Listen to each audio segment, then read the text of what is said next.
Atendendo às orientações da direção do Grupo Espírita André Luiz, nosso GEAL, a nossa casa amada, nós fomos convidados a fazermos juntos com vocês a reflexão do capítulo 13 do Evangelho segundo o Espiritismo. Não saiba a vossa mão esquerda o que dê a vossa mão direita, nos tópicos de 1 a 3, fazer o bem sem ostentação. E agradeço ao Pai, agradeço ao GEAL, agradeço a André Luiz, a possibilidade de podermos fazer essa reflexão, fazermos essa análise, esse estudo com vocês. Nós vamos basicamente falar ao longo de toda a nossa conversa sobre a humildade, porque fazer o bem sem ostentação exige de nós a humildade. E para nós sermos humildes, para nós termos humildade, é necessário reconhecer as nossas limitações e as nossas dificuldades. O reconhecimento dessas limitações, dessas dificuldades, nos leva à necessidade de nos empenhar a modéstia e a simplicidade. E como nos diz Goethe, filósofo alemão, a beleza está na simplicidade.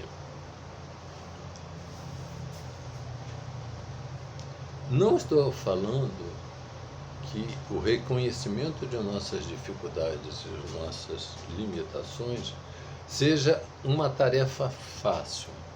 É necessário um mergulho em nós mesmos, o conheça-te a ti mesmo, como propôs o templo lá de Delfos, de que Sócrates tantas vezes nas suas falas, como Platão registra, nos aconselha a esse mergulho do conheça-te a ti mesmo. Para que, fazendo isso, buscando a nossa humildade, nós reconheçamos os nossos limites, as nossas dificuldades e possamos vencer o nosso orgulho e a nossa vaidade. Esse orgulho, essa vaidade, foi um instrumento que, por nós utilizados, ao longo do nosso processo evolutivo, principalmente quando a gente tinha o reconhecimento, o elogio, nós recebíamos os cumprimentos por uma boa ação praticada. E essa boa ação praticada, certa, necessária para o nosso processo evolutivo, muitas vezes ela se seguia, ela tinha como consequência a vaidade, pelo acerto, por termos feito bem, por sermos os bons, nós somos os bons. E é exatamente nesse instante que nós começamos a nos perder do bem, da boa ação, para a vaidade, para o orgulho. E é isso que deve ser o nosso foco de atenção. Temos que fazer o bem, temos que ficar felizes por termos fazendo bem, mas não podemos deixar que o orgulho, a vaidade nos domine, nos conquiste. Isso já nos serviu de mola para o nosso progresso, mas hoje são ferramentas, mecanismos, atavismos que nós trazemos e que precisamos romper com eles, precisamos quebrar esse link entre o bem, a humildade, a boa ação e o orgulho e a vaidade. Esse é o nosso instante. E é isso que nos propõe esses tópicos de 1 a 3, com esses ensinamentos de Jesus. E é muito bom a gente poder também refletir um pouquinho, falando dessa dualidade, com uma passagem que Paulo nos traz, e que vocês vão me permitir, eu vou ler literalmente como Paulo escreveu, como temos os registros disso, na sua carta aos Romanos, capítulo 7, versículo 19 a 21. Não faço o bem que quero, mas o mal que não quero. Ora, se faço o que não quero, já não sou eu que faço, mas sim o defeito que vive em mim, a invigilância. O defeito que vive em mim, quando eu aceito que eu tenho esse defeito que vive em mim, e me desculpo que já não sou eu que faço, eu estou sendo invigilante e descuidado. Então Paulo nos faz esse comentário, passa esse ensinamento, nos alertando de que a vigilância é o fator preponderante para nós equilibrarmos o mal e o bem que existe em nós mesmos. E continua Paulo, mas sim o defeito que vive em mim. Constato, pois, em mim este fato: quando quero fazer o bem, acabo cedendo ao mal. Então Paulo nos alerta sobre a necessidade da vigilância. E que é a necessidade da vigilância? É o controle do nosso comportamento, das nossas ações. Verificarmos se a nossa invigilância não está nos levando para o orgulho, para a vaidade novamente. Então, vamos entrar nos tópicos 1 e 2, que são duas passagens que Mateus nos traz para a reflexão do capítulo de hoje, do estudo de hoje. Nós vamos falar sobre Mateus capítulo 6 e Mateus capítulo 8. E capítulo 6 de 1 a 4 e 8, coincidentemente, também versículos de 1 a 4. E eles nos dizem: tende cuidado de não praticar as boas obras diante dos homens, para serem vistas, pois do contrário não recebereis recompensa de vosso Pai que está nos céus. Continua Mateus: assim, quando derdes esmola, não trombeteieis como fazem os hipócritas nas sinagogas, nas igrejas e nas ruas, e nas nossas reuniões sociais, para serem vistos pelos homens. Digo-vos em verdade que eles já receberam a sua recompensa. Quando derdes esmola, não saiba a vossa mão esquerda o que faz a vossa mão direita, a fim de que a esmola fique em segredo. E vosso Pai, que vê o que se passa em segredo, vos recompensará. Aí eu vou seguir para Mateus capítulo 8, versículos 1 a 4 também, e depois a gente vai fazer uma análise, um estudo, uma reflexão sobre esses versículos. Em Mateus 8, de 1 a 4. Tendo Jesus descido do monte, grande multidão o seguiu. Ao mesmo tempo, um leproso veio ao seu encontro e falou-lhe, dizendo: Senhor, se quiseres, pode curar-me.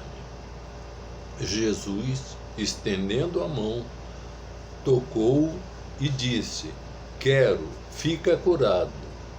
No mesmo instante, desapareceu a lepra. Disse-lhe então Jesus: evita de falar disto a quem quer que seja, mas vai mostrar-se aos sacerdotes e oferece o dom prescrito por Moisés, a fim de que sirva de prova. Mateus 8, capítulo 8, versículos 1 a 4. Então vamos voltar para uma segunda leitura desses dois capítulos, e aí sim a gente vai pontuando cada ponto. cada item, cada detalhe. Tende cuidado em não praticar as boas obras diante dos homens para serem vistas.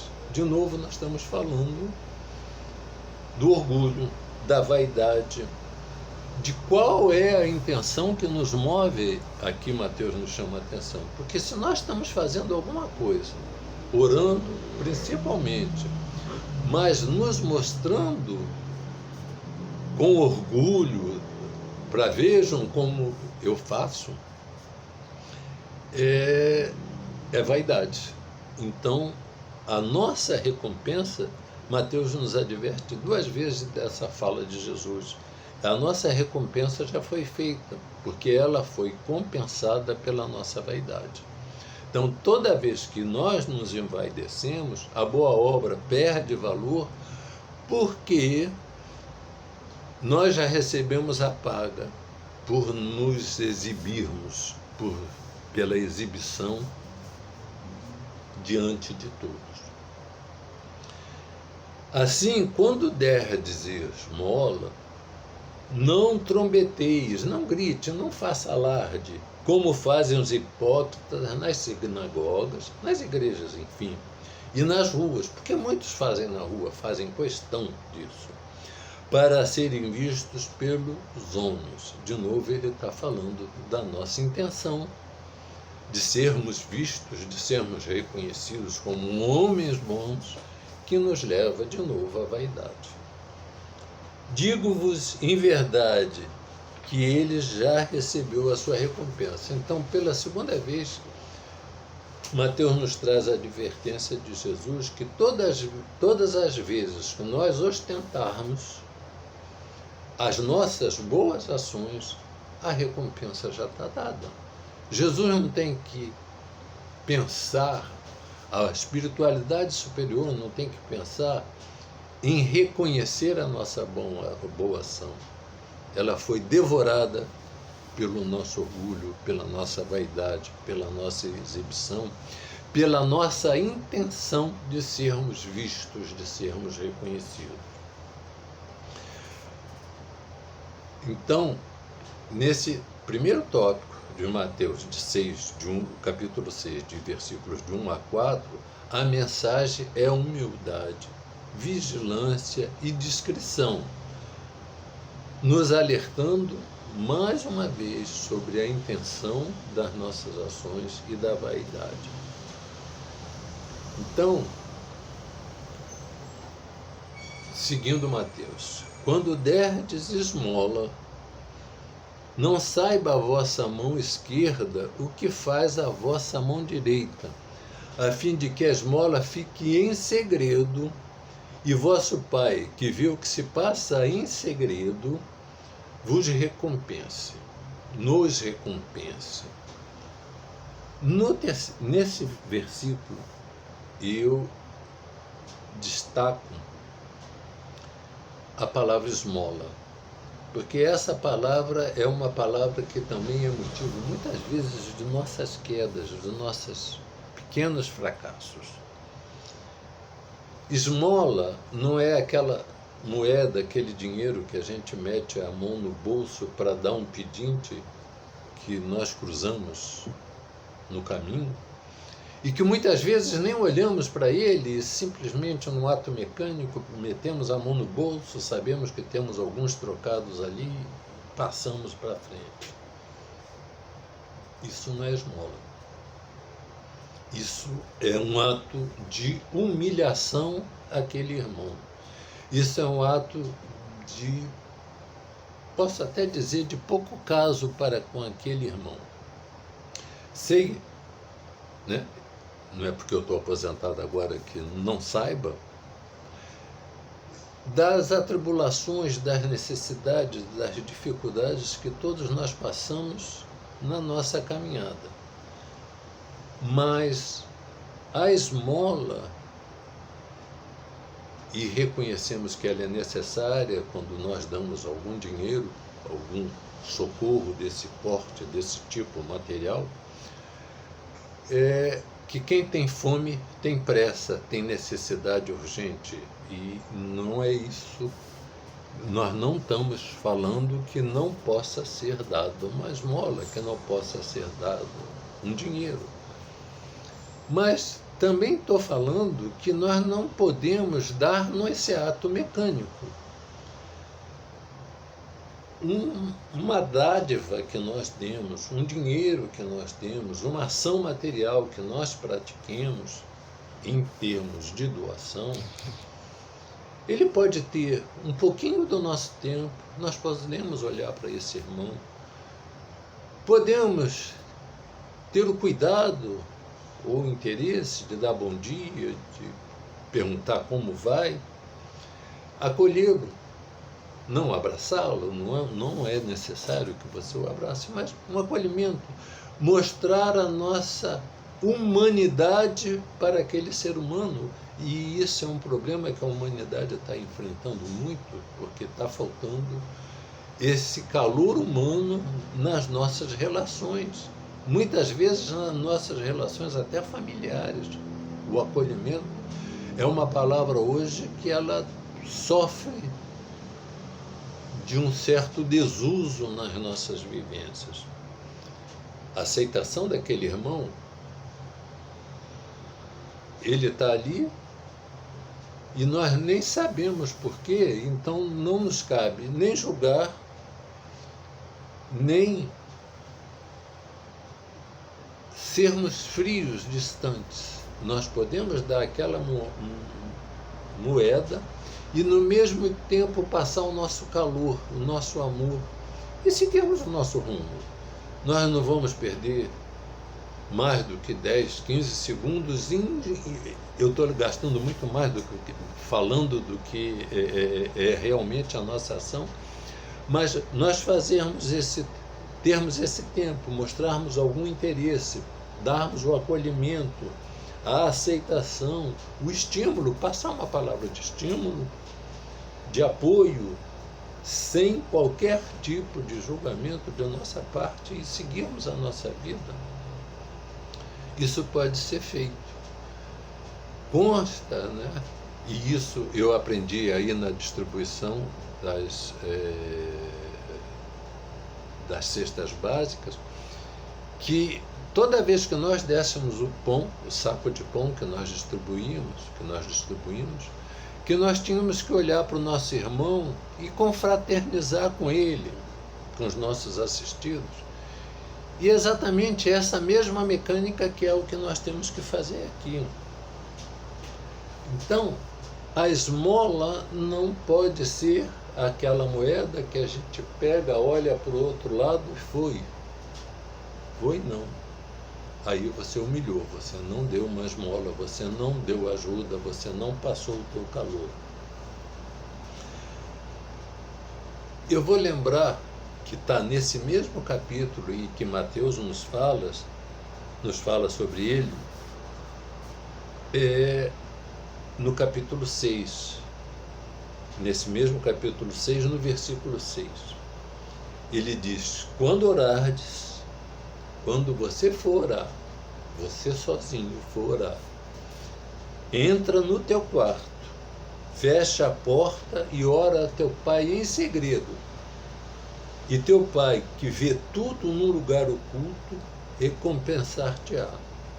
A oração individual é para ser feita assim. Vamos, fechamos o nosso quarto, o nosso espaço, fechamos ao exterior e mergulhamos em nós mesmos para fazermos a nossa oração, a nossa conversa íntima e pessoal com o Pai, aonde nós podemos nos dirigir a Ele com serenidade e com tranquilidade, na certeza de que Ele vai nos ouvir. Temos a outra passagem que fala em que quando 2 ou mais se reunirem, aí estará Jesus, mas aí nós estamos falando já de 2 ou mais.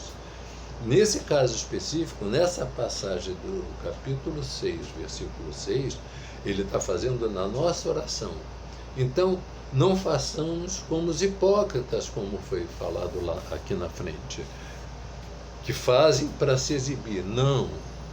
Vai, fecha no quarto, se ajoelha no reconhecimento de humildade, de saber das nossas deficiências e das nossas limitações. E conversemos com o Pai. Você e o Pai. Eu e o Pai. Esse é um instante que nós temos para ter esse encontro íntimo, essa vivência íntima com Ele. Nesse mesmo capítulo 6, que é de Mateus talvez o mais rico de todos, vem a seguir a oração dominical, o Pai Nosso, e o conselho, sempre bom e que cabe bem nesse nosso contexto, de que ajuntemos tesouros no céu, onde não há traça nem ladrão, nem ladrões.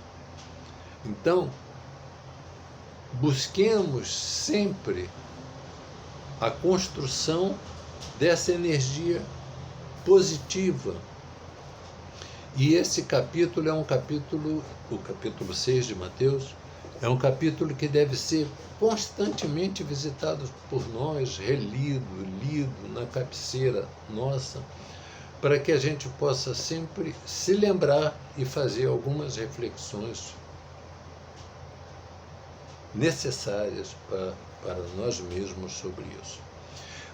No tópico 2 dessa parte do Evangelho, capítulo 13, no capítulo 8, de 1 a 4, Jesus nos fala através do escrito de Mateus. Tendo Jesus descido do monte, e aí nós estamos falando, Mateus está se referindo à descida do monte, porque essa passagem, elas acontecem logo depois do Sermão do Monte, ele está descendo do Sermão do Monte. Grande multidão o seguiu. Ele desceu do monte nesse instante. Ele desceu ao nosso patamar material. Ele deixou de vibrar na sua intensidade crística para vibrar no nosso padrão material. E vem um leproso ao encontro dele. Então esse leproso não subiu para ouvir o Sermão do Monte. Ele estava ali embaixo. Isso é dedução minha, gente. E ele foi e procura Jesus. Senhor, se quiseres, poderás curar. Jesus, estendendo a mão, o tocou e disse, quero, fica curado. No mesmo instante desapareceu a lepra. É importante aqui destacar que ele desceu do Sermão do Monte, chegou ao nosso patamar, nosso mesmo, e o leproso, que era digno de todas as restrições, pediu para ser curado. E Jesus estendeu a mão e o tocou. Tocou para dizer que nós temos que afastar o nosso medo, que muitas vezes nós temos medos infundados, desnecessários. Nós vivemos até uma situação agora onde vemos irmãos nossos tão apavorados, tão assustados, tão desesperados nos seus isolamentos, que realmente nos preocupa como será a saúde mental deles na sequência da saída dessa crise, porque tudo passa. Certamente tudo passará. Não podemos ter dúvida nenhuma de que tudo passará segundo a vontade do Pai. Que Jesus nos guia e é o nosso governador. É o nosso comandante, é o nosso modelo e guia. Então não podemos ter dúvida de que isso também passará. Mas Jesus estendeu a mão, o tocou para mostrar que não podemos ter medo. A lepra para os judeus era um castigo divino.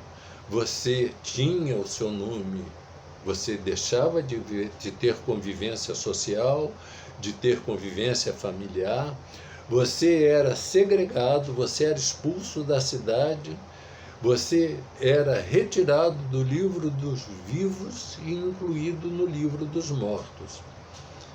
Então, quando Jesus diz para o leproso, depois de curado, depois de limpo, evita de falar disso a quem quer que seja, mas vai mostrar-te aos sacerdotes e oferece o dom prescrito por Moisés. Mateus, versículo 8, de 1 a 4. Então, esse dom prescrito, quer dizer, era o pagamento, vamos dizer assim, que ele tinha que fazer dentro da lei mosaica. Ele tinha que voltar ao sacerdote, ir ao templo, voltar ao sacerdote, se apresentar limpo, sem mancha, sem lepra. O limpo aqui é no sentido de sem lepra, porque não tinha manchas no corpo, e os leprosos tinham diversas manchas, diversas chagas, né? E essas chagas seria a certificação de que a ausência dessas chagas seria a certificação de que ele estava curado. Então ele voltaria a ser inscrito no livro dos vivos. Era essa a oportunidade, por isso Jesus aconselhou, advertiu de que ele não conversasse nada com ninguém, até para que não houvesse nenhuma reação negativa a ele, porque ele tinha que se apresentar ao sacerdote. E como sempre Jesus fez, o que tinha que ser feito, que eram 2 pássaros, 2 pombas, 2 rolas que ele tinha que entregar, e tinha todo um ritual escrito no Levítico, ele teria que fazer. Então, Jesus não veio destruir a lei, mais uma vez ele mostrava que iria cumprir a lei, que estava cumprindo a lei. Ele só veio reformá-la, isso ele deixou bem claro.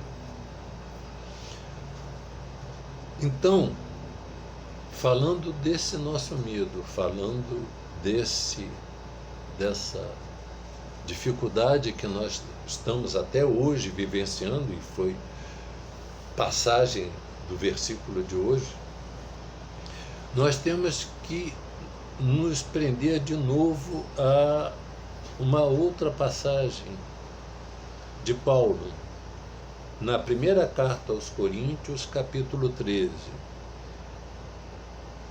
Por ora subsistem a fé, a esperança e a caridade. As 3, fé, esperança e caridade. Porém, a maior delas é a caridade. E nesse nosso processo de vigilância, nesse nosso processo de reconhecimento de nós mesmos, desse mergulho na busca da nossa melhoria, do nosso progresso, nós não podemos esquecer dessa advertência de Paulo, que fala de fé, esperança e caridade. Fé não é uma simples adoração escorada na imobilidade, é a ação na certeza de que nosso trabalho, nosso empenho será reconhecido pela ação permanente no bem e na busca do nosso aperfeiçoamento e evolução. Esperança é a crença na possibilidade de resultados positivos de eventos e circunstâncias da vida. A esperança requer perseverança, ou seja, ter fé de que algo será efetivamente realizado e conquistado, mesmo quando há indicações ao contrário. E a caridade é um amor em ação, é um amor permanentemente em atividade, que é aquilo que nós devemos dedicar às nossas vidas, o nosso empenho, o nosso conhecimento. Que a paz do Senhor nos acompanhe, que nos seja possível vencer o medo, que tenhamos fé, esperança e caridade. Que assim seja.